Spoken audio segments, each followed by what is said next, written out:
Pierre Palmade devrait être fixé sur son sort dans quelques jours.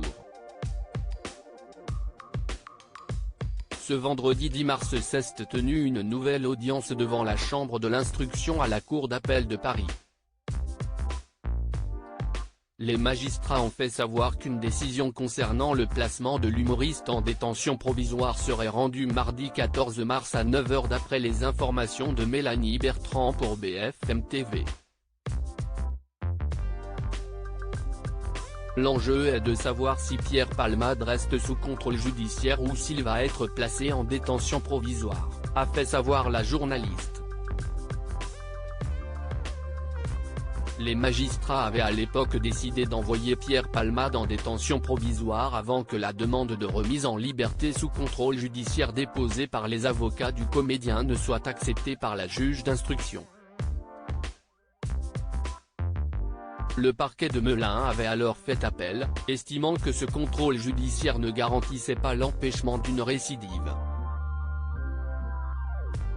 C'est au sujet de cet appel que les magistrats se sont donc réunis dans la matinée, en l'absence de Pierre Palmade, représenté par son avocate Céline Lazec, toujours hospitalisée.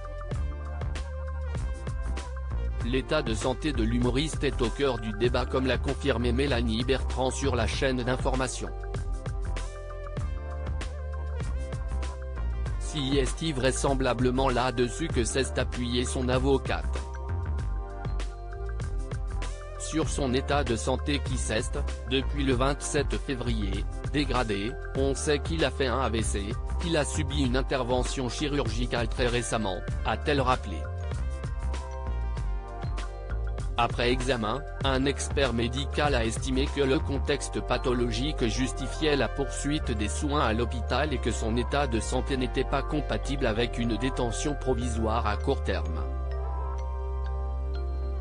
Ce sont les mêmes magistrats que le 27 février qui avaient décidé de sa mise en détention qui siégeaient ce matin et le même procureur qui a, à nouveau, demandé la mise en détention provisoire.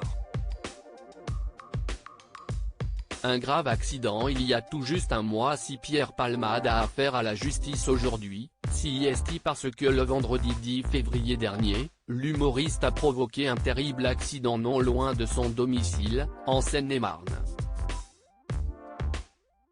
Au volant de sa voiture, Pierre Palmade, dont la prise de cocaïne quelques minutes avant la conduite avait été confirmée par des analyses toxicologiques, a percuté celle qui arrivait en face et dans lequel se trouvait Mira, femme enceinte de 27 ans ayant perdu son bébé, Yuxel, 38 ans, qui ne peut pas bouger, parler ou communiquer et son fils Devrin, 6 ans, grièvement blessé et défiguré qui a néanmoins pu quitter l'hôpital. De son côté, Pierre Palmade, dont le pronostic vital était engagé, est sorti d'affaire. Mais depuis sa prise en charge dans le service addictologie de l'hôpital Paul Brousse à Villejuif, son état de santé s'est détérioré. Victime d'un AVC, il a ensuite été transféré à l'hôpital Marie-Lannelongo-Plessis-Robinson pour 48 heures, afin de subir une intervention chirurgicale. Ce vendredi 10 mars, son état ne lui permettait toujours pas d'être présent à l'audience, raison pour laquelle son avocate s'est présentée seule.